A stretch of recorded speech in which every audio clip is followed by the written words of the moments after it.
Chapter 70. Terjebak pesona presdir dingin. Raihan, Jovan, dan Alvin sibuk mengotak-atik komputer, mencari tahu siapa sosok yang berusaha meretas data Adila. Untungnya, seluruh data keluarga sudah Jovan amankan dengan sistem khusus miliknya.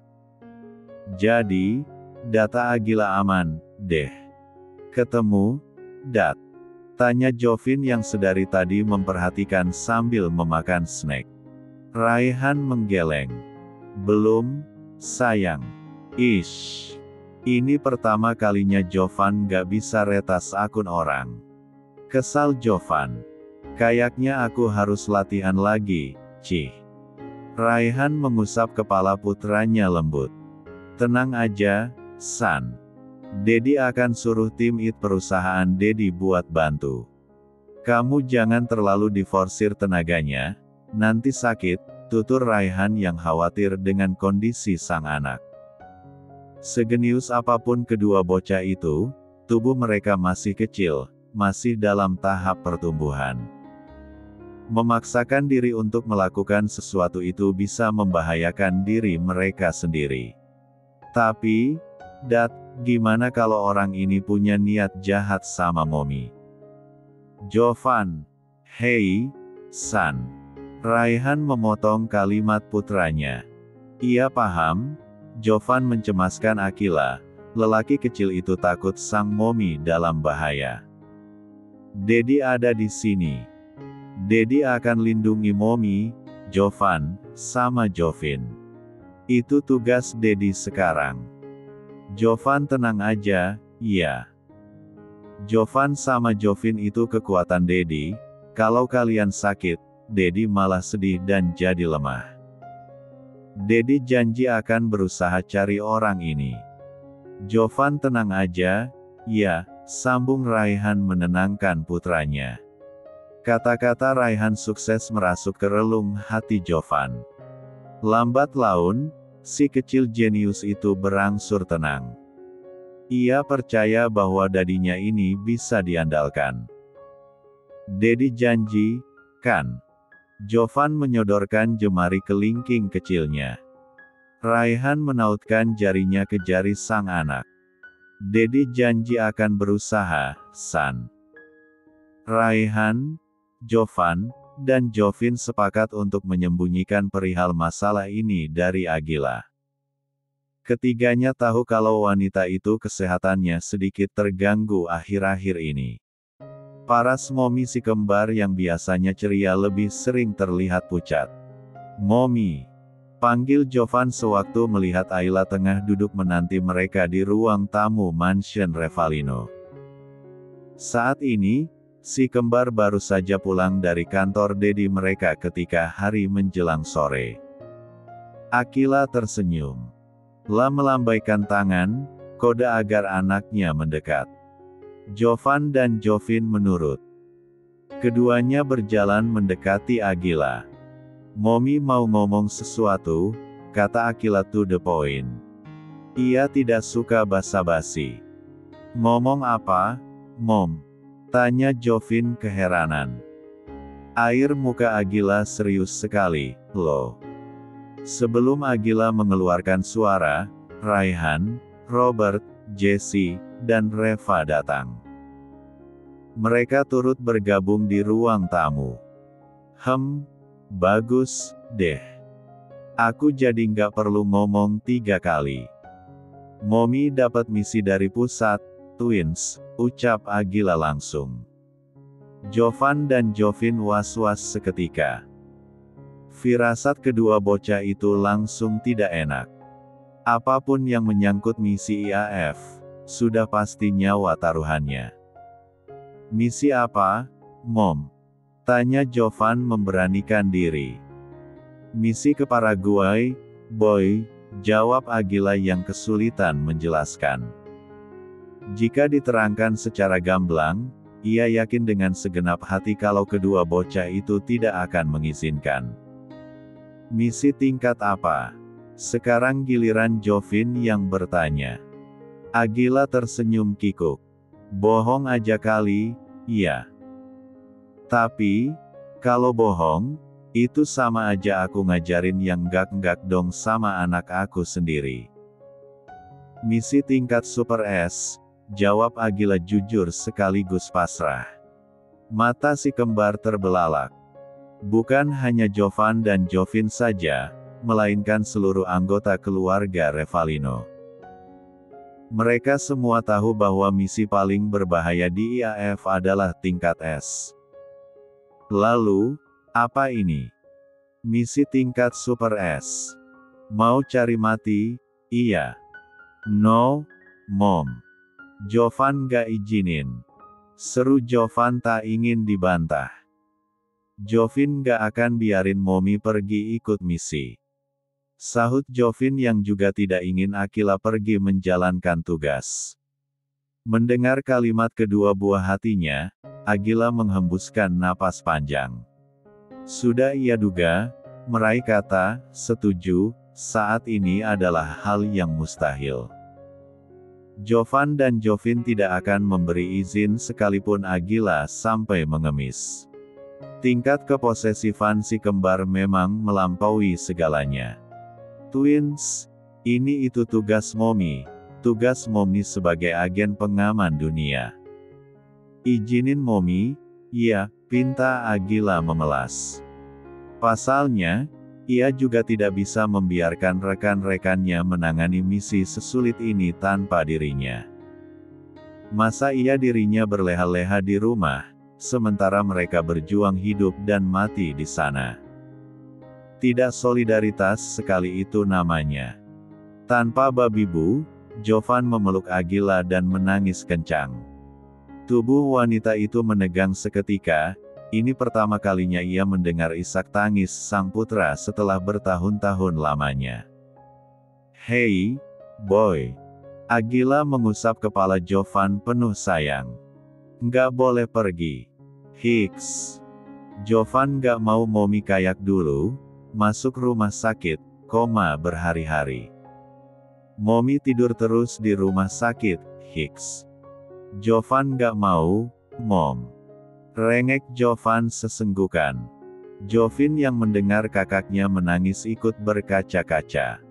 Kenangan 2 tahun silam kembali terungkit di benak mereka. Hari itu, Agila pamit untuk mengikuti misi tingkat S. Pulang dari sana setelah 2 minggu berlalu, Mommy mereka dinyatakan kritis karena luka yang dialami sangat parah. Hampir 1 bulan Agila koma, si kembar hanya duduk termenung di samping tubuh Mommy mereka itu. Eli sampai kewalahan mengurus keponakannya karena si kembar tidak mau makan apapun. Mandi pun sulit, diajak keluar tidak mau. Mengingat kejadian hari itu, Jovin ikut menangis. Gadis kecil itu merangkul leher Agila erat. Tangisan si kembar membuat seluruh insan di mansion tersayat hatinya, bahkan para pelayan sekalipun. Terlihat sekali kekhawatiran di binar mata kedua bocah itu. Kecemasan yang sangat wajar dialami oleh anak kepada ibunya. Raihan turut mendekat dan mengusap kepala Jovan. Mata dan hidung putranya berubah merah. Menyesakkan sekali untuk dilihat.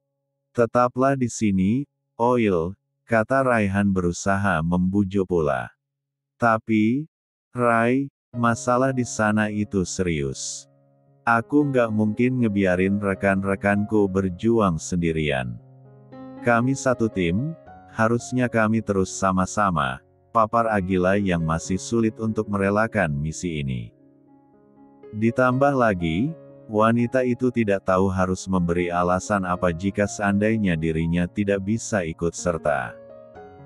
Oil, apa pekerjaan ini lebih penting daripada anak kamu sendiri? Tanya Raihan yang menohok hati Agila seketika.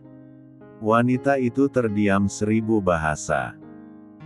Namun, tangannya tetap bergerak mengusap kepala kedua anaknya. Oil, kalau kamu pergi, anak kita bakalan gak tenang di sini. Mereka cemas sama momi mereka yang lagi nantang bahaya di sana. Dan, pada akhirnya, si kembar jatuh sakit. "Kamu mau kayak gitu?" tutur Raihan memberi pengertian. Agila menghela napas berat. Ia memalingkan wajahnya ke arah lain, tidak ingin menatap langsung paras Raihan yang entah mengapa tengah menunjukkan aura kedewasaan yang kentara. Lagian, bukan cuma si kembar yang khawatir. "Aku juga nggak mau kamu kenapa-napa," lanjut Raihan tulus. "Kamu itu sama berartinya buat aku." Blus. Agila merasakan pipinya memanas. Jantungnya berdegup kencang. Kalimat Raihan sukses menggetarkan hatinya. "Ah, aku ini kenapa?" "Hiks. Momi," panggil Jovan yang mulai reda tangisannya. La mendongak, menatap wajah Agila. "Jantung Momi kenapa? Kok, dak-dikduk kenceng banget?" "Ah, sial. Aku malu." Wow. Chapter 71. Agila benar-benar tidak diizinkan mengikuti misi. Ditambah lagi, Robert dan Reva ikut mendukung dekrit yang si kembar buat bersama sang Dedi. Tentu saja Agila kalah suara bukan? Yang bisa wanita itu lakukan hanyalah, ya, pasrah. Emang apa lagi? Nggak ada, woi. Keputusan yang dibuat itu mutlak sekali. Malam itu, Agila berdiam di kamar yang disediakan oleh Reva di mansion selepas makan malam. Di depan wanita itu terbentang peta laboratorium ilegal di Paraguay yang berhasil didapatkan oleh anggota IAF dalam bentuk hologram. Sebelum rapat kemarin, sang kepala memang sudah menugaskan beberapa orang untuk menyelidiki. Salah satu hasil dari pengamatan langsung laboratorium adalah denah ruangan dari tempat ilegal itu. Tidak bisa turun ke lapangan bukan berarti Agila tidak akan membantu. Wanita itu akan menyumbangkan strategi dalam misi pemberantasan ini. Lagi pula, dalam misi apapun, Agila juga yang mengatur strategi. Kali ini, Agila akan berperan sebagai kendali utama pasukan. Ia akan bekerja di balik layar. Di tangan wanita itu ada buku bersampul biru yang digunakan untuk mencatat. Agila menghubungkan segala informasi dengan kenyataan lokasi. Ini bisa dijadikan salah satu trik untuk membuat strategi yang baik. Karena moto Agila ketika membuat strategi adalah, "Kenali dulu medan pertarungan, baru kita cari celah untuk menang. Kenali kemampuan diri dan kemampuan pasukan, baru kita membuat keputusan." Berjam-jam Agila membuat banyak kemungkinan, tugasnya selesai ketika jam menunjukkan pukul 1 malam. 1 rencana utama dan 2 rencana cadangan siap disetorkan. Agila tersenyum puas melihat hasil kinerja. Kalau di saat genting begini, otakku emang bisa diandelin dengan baik, hehe. Keesokan paginya, Raihan, Robert, Reva, Jesse, Jovan, dan Jovin sudah siap di meja makan untuk sarapan bersama. Mereka menanti Agila yang katanya sedang bersiap-siap di kamar. Si kembar juga telah rapi dengan seragam sekolah mereka. "Ini bukan akhir pekan, teman-teman. Momi mana, sih?" gerutu Jovan mulai kesal. Jemarinya mengetuk-ngetuk meja tak sabar. "Momi nggak akan kabur, kan?" Jovin panik. Ia takut jika ternyata Agila kabur dari mansion dan nekat menjalani misi berbahaya itu. Kata siapa Momi kabur? Semua pasang mata menoleh bersamaan, termasuk Alvin dan para pelayan yang berada di ruang makan. Mulut mereka menganga seketika melihat penampilan Agila yang jauh dari kata biasanya. kecuali si kembar yang terbiasa melihat jubah kebesaran sang momi. Ya, Agila tengah mengenakan seragam IAF lengkap dengan jubah di lengan kirinya. Aura yang wanita itu keluarkan bukan lagi kehangatan, tetapi ketegasan. Aura kepemimpinan yang hebat. Abaikan wajahnya, guys. Ai sedang berusaha menunjukkan jubah yang selama ini Ai maksud. Bedanya tuh, kemeja atau baju yang dipakai Agila tuh panjang sampai sepaha, terus di bahu sebelah kiri ada jubah kayak gitu. Paham? Kan, kalian? Momi kenapa pakai baju itu? Momi mau ikut misi? Tanya Jovan memicing curiga ke arah Agila. Momi mau ikut rapat buat ngerencanain strategi. Momi nggak akan turun ke lapangan, kok, bantah Agila tidak ingin perdebatan kembali berlangsung pagi ini. Energi otaknya harus disimpan baik-baik untuk adu argumen nanti. Cuma rapat, kan? Nggak ikut beneran? Tanya Jovin agak sangsi. Agila menghela napas panjang. Ia memilih tidak menjawab, langsung duduk di kursi bagiannya dengan anggun tidak seperti biasanya. Dengan gesit, ia mengambil makanan porsi miliknya. Jika kedua bocah itu diladeni, sudah pasti cekcok akan terjadi dan tidak dapat dihindari. Kenapa diam? Heran Agila melihat Robert, Reva, Jesse, dan Raihan menatapnya berbinar-binar. Sepertinya ada yang masih larut dalam ruang kekaguman, nih. Kak Oila keren kalau pakai baju itu, puji Jesse setulus hati. Reva dan Raihan mengangguk setuju, sedangkan Robert cukup tersenyum tipis. Terima kasih. Agila tersenyum manis. La menoleh ke arah Jovan. Pimpin doa, Boy, Jovan mengangguk. Kedua tangannya menengadah. Bismillahirrahmanirrahim. Di markas IAF Indonesia, Agila sendirian di sana. Eli dan beberapa orang lainnya yang sebelumnya berada di sana telah pergi ke Calgary untuk berkumpul secara langsung. Sewaktu ditanya alasan Agila tidak bisa turun tangan, wanita itu beralasan tengah sakit sehingga tubuhnya tidak fit. Hebatnya, si kepala IAF percaya-percaya saja dan tidak menginterogasi lebih lanjut. Berulang kali Agila menghembuskan napas lega karena ternyata alibi tak masuk akalnya diterima tanpa ditanya lama-lama. Oh, ya, jelas tidak masuk akal. Orang kemarin dia ikut rapat biasa-biasa aja tuh. Kenapa sekarang mendadak sakit? Aneh banget. Rapat dimulai. Agila menyuarakan strategi yang ia rancang semalaman. Semua orang yang hadir berdecak kagum mendengar sumbangan ide dari master strategi mereka ini.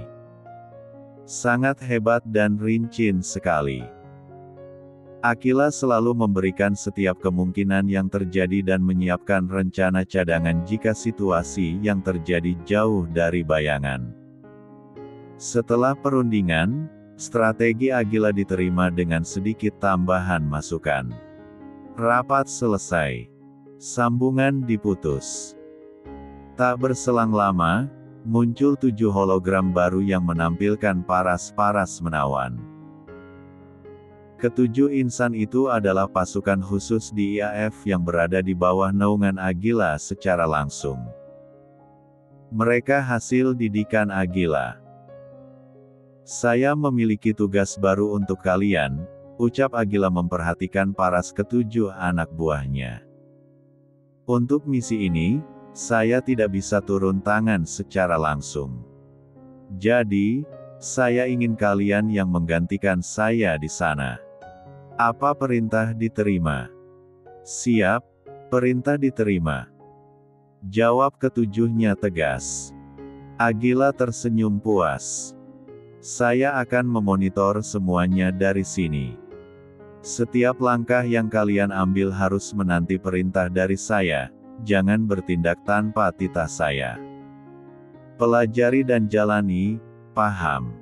Siap, paham. Jawab ketujuhnya lagi. Misi dimulai kala hari menjelang malam di Indonesia. Aquila duduk dengan tenang di kursinya, menonton aksi rekannya sekaligus pasukan miliknya yang terjun ke lapangan. Sebelumnya, ia sudah meminta anggota pasukannya memasang Smart B agar ia bisa menyaksikan secara langsung. Mereka juga bisa berkomunikasi melalui alat yang berbentuk seperti earphone di telinga. Rafael, Thalia, retas sistem di laboratorium dan cek kondisi di dalam melalui CCTV, perintah Aquila melalui earphone. Baik, Nona, jawab keduanya serempak. Satu persatu instruksi dikeluarkan. Dimulai dari cara masuk ke dalam laboratorium hingga pemberantasan selesai, Aquila lah yang mengendalikan setiap langkah pasukannya. Di bibir wanita dua anak itu terukir senyum tipis. Ia puas sekali melihat Rania yang tanpa ampun menghajar para bodyguard profesor yang memiliki ukuran tubuh jauh lebih besar darinya. Rania adalah bibit andalan Aquila. Gadis muda itu memiliki potensi besar dalam dirinya. Aquila yakin, Rania bisa masuk ke dalam jajaran anggota High Pro setelah latihan yang cukup. Nona, gawat, kata Zahra tiba-tiba. Ternyata 3 hari yang lalu, 31 kloning telah dilepas ke seluruh dunia. Apa? Pekik Aquila terkejut. Kloning sudah dilepaskan. Bukannya seharusnya besok, ucapnya dengan mata membelalak. Chapter 72. Aquila menghela napas panjang. Ternyata situasi di Paraguay jauh dari perkiraannya. Para profesor berhasil diringkus. Namun, sebagian kloning telah tersebar ke berbagai negara. Tentu itu akan menjadi kesulitan tersendiri bagi anggota IAF untuk menangkap mereka. Pulang aja, deh.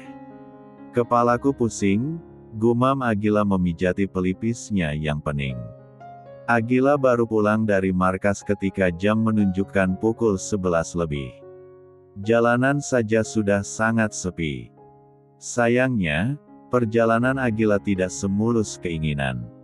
Mobilnya dihadang oleh 3 orang asing. Aquila berdecak kesal. Ia turun, lalu menghampiri mereka. Hei, kalian, Dek. Ayla terkejut melihat penampilan mengerikan ketiga orang itu.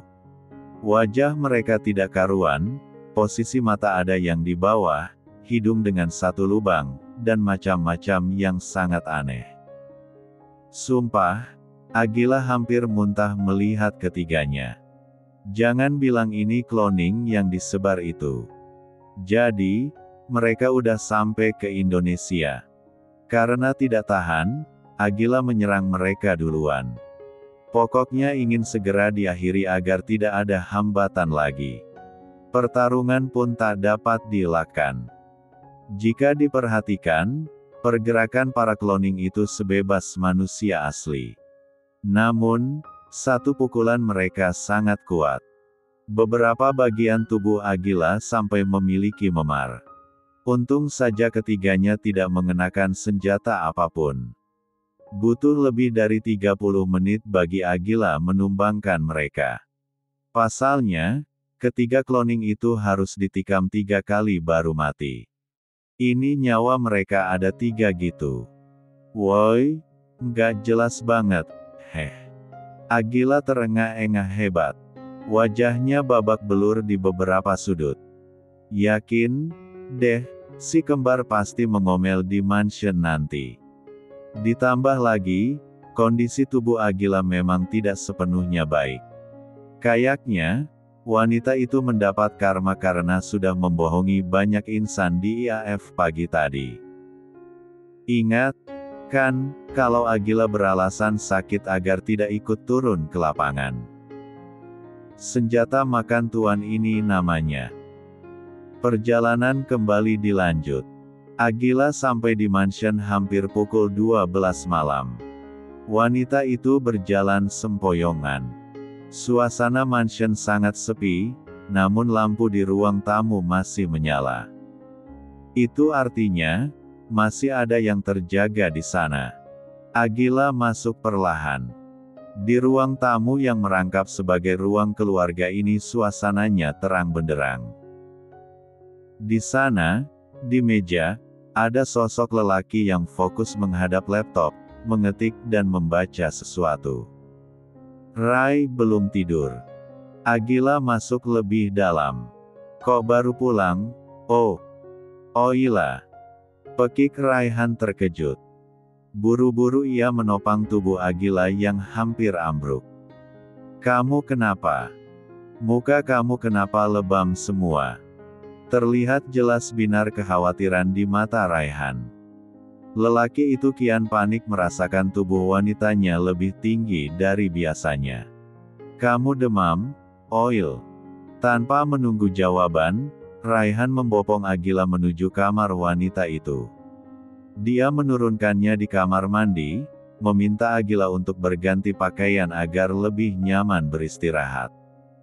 Untungnya, kesadaran Agila tidak sepenuhnya hilang. Wanita itu masih sanggup melepas jubah, dan pernak-pernik lainnya yang melekat di tubuh. Kemudian mengenakan piyama yang Raihan siapkan. Raihan membantu Agila berbaring. Sewaktu Agila berganti pakaian, ia sudah menyiapkan roti, obat, air minus, dan sebaskom air untuk mengompres wanita itu. Udah makan? Tanya Raihan. Belum, jawab Agila lirih. Raihan tentu sudah menduga. Jika menyangkut pekerjaan, Agila sering sekali lupa dengan dirinya sendiri. Setidaknya itu yang dikatakan si kembar padanya. Makan roti, terus minum obat, ya. Agila menurut.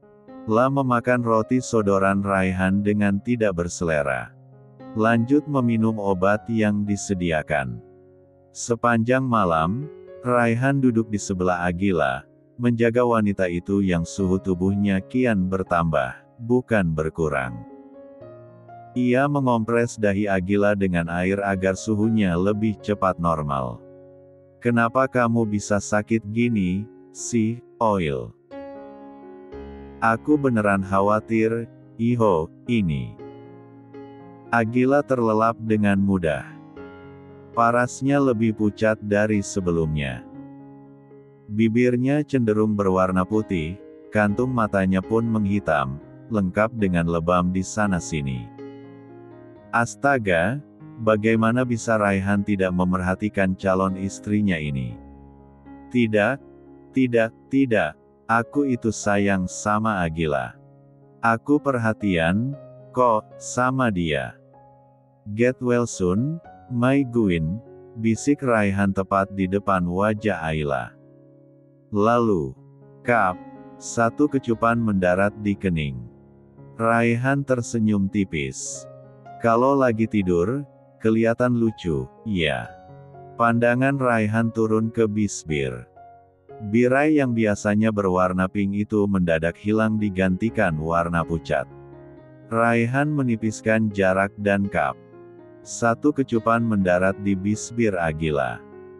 Wanita itu hanya diam, tidak merespon. Mungkin efek obat yang diminum sudah mulai bekerja. Makanya, tidurnya kayak orang koma. Raihan terkekeh pelan. Ah, bisbirnya kenapa manis sekali, sih. Mentari terbit di ufuk timur. Pagi menjelang dengan cerahnya. Cahaya terang dari luar masuk ke dalam ruangan melalui celah tirai transparan. Sepasang mata Agila mengerjap beberapa kali. Kemudian terbuka secara perlahan. Hal pertama yang Agila rasakan adalah rasa sakit di kepalanya. Entah mungkin dirinya terlalu bekerja keras atau karena tekanan darahnya turun, Agila tidak tahu. Yang pasti, kepalanya sakit sekali. Pandangan Agila teralihkan pada sosok di sebelahnya. Raihan tertidur bertopang pada tangannya. Apa Rai ngurusin aku semalam? Agila ingat betul jika Raihanlah yang membantunya semalam. Jadi, spekulasi kalau Raihan pula yang merawatnya sepanjang malam terdengar masuk akal. Rai, panggil Agila pelan seraya menggerakkan tangan pelan. Raihan terbangun dengan wajah bantal. Lelaki itu menatap Agila sayu. Ada yang sakit? Tanyanya seraya menempelkan punggung tangannya di kening Agila. Udah agak turun. Pusing, Rai, jawab Agila jujur. Raihan manggut-manggut. Istirahat aja. La tersenyum manis. Agila berdeham. Senyum Raihan sukses membuat jantungnya berdegup tidak biasanya. Kamu jagain aku semalaman. Iya? Emang siapa lagi?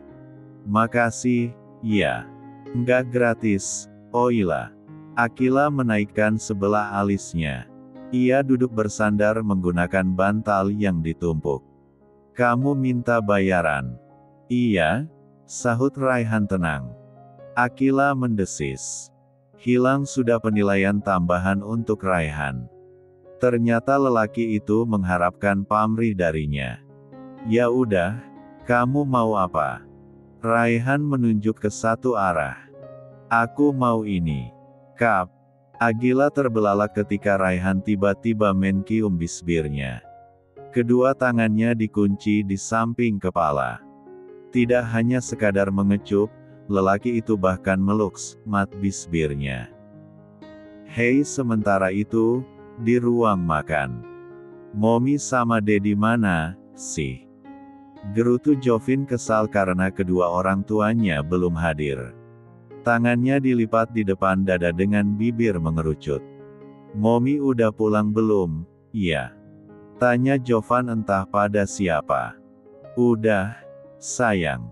Momi kamu kayaknya kecapean, deh. Kalau Dedi, mungkin udah berangkat, sahut Reva menduga-duga.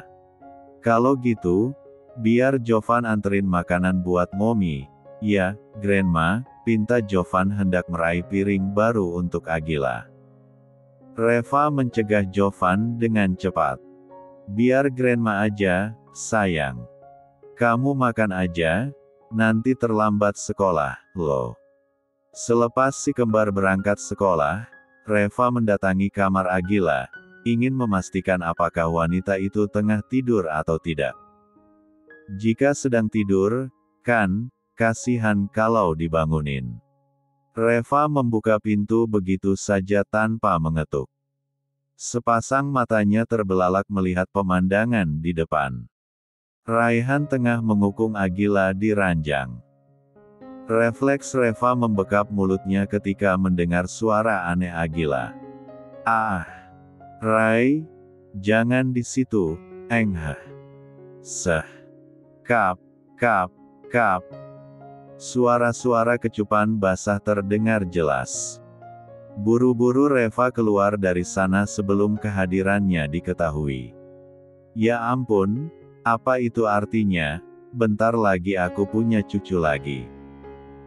Reva bersorak senang. Yes. Cucu baru. Hihihi. Mami dukung kamu, Rai. Langsung tusuk aja.